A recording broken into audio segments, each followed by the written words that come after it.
Hi folks, it's Richard from Inclusive Driving, and in this edition of Whiteboard Friday we're going to take a further look at dual carriageways, specifically turning right on dual carriageways.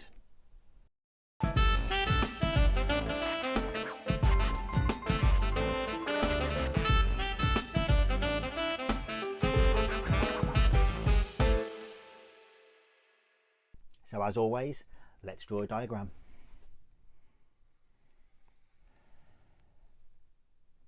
So let's imagine we have a dual carriageway here,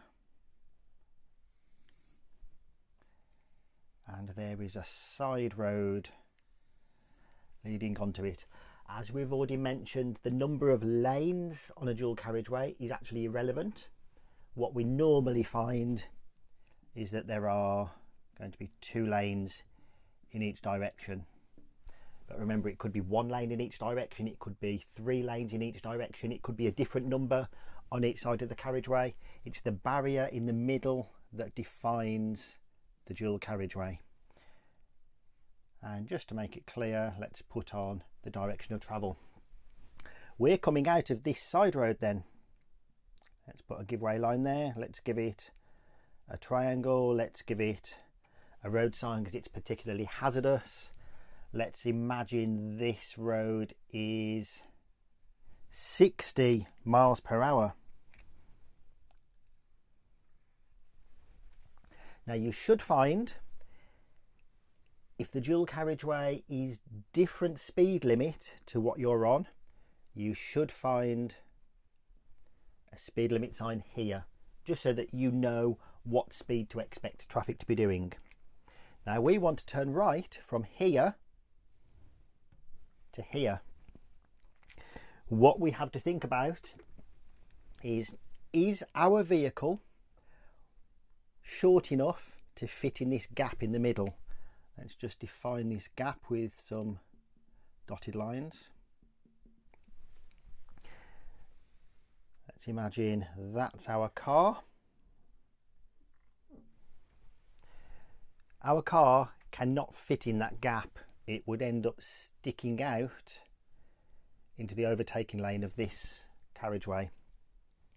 So to turn right in this situation, we have to be certain that it is clear in this direction and in this direction, and we have to make that move in one continuous motion.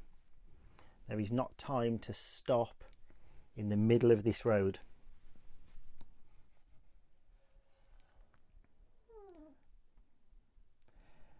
What would we do if we were turning right, say from here? Let's rub these arrows off just so it's less cluttered now that you know what's going on. If we're turning right from this road into this road, remember this is a 60-mile-an-hour road. Again, the centre isn't really wide enough to fit our car. What we might be able to do is come along here and maybe sit in that centre bit sideways just to protect us. But what we really have to do is warn the traffic behind us in plenty of time that we are going to be turning right. So we need a very early signal. There's the indicators for the car. That gives traffic behind us time to make a decision whether they're going to slow down with us or whether they are going to try and move back to the left lane to pass us. Remember, you can pass a vehicle on the left if they are telling you that they are turning right or they are waiting to turn right. So for this situation, we want a very early signal because potentially we might be sitting in a vulnerable position while we're waiting for this direction to be clear. You might want to think about whether you want to do that. Maybe a better option, if you know the road or you can see on perhaps Google Maps or on your sat nav, it might be better to go past it, find a roundabout or find a junction that is wider and then either do the U-turn there if you're allowed, or go all the way around the roundabout and come back, and then you're doing a left turn, not a right turn. Of course, if you don't know the area, you might not be able to make that decision. Let's just redraw a few things on this diagram.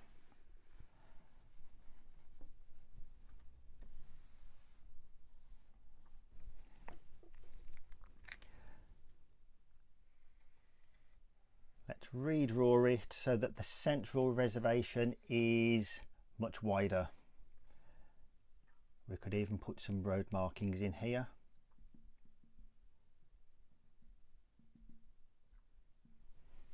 So this time,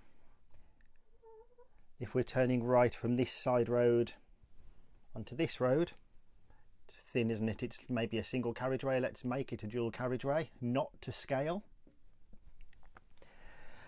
Then this probably is big enough for our vehicle to fit in, so we can check what's coming this way. When it's clear,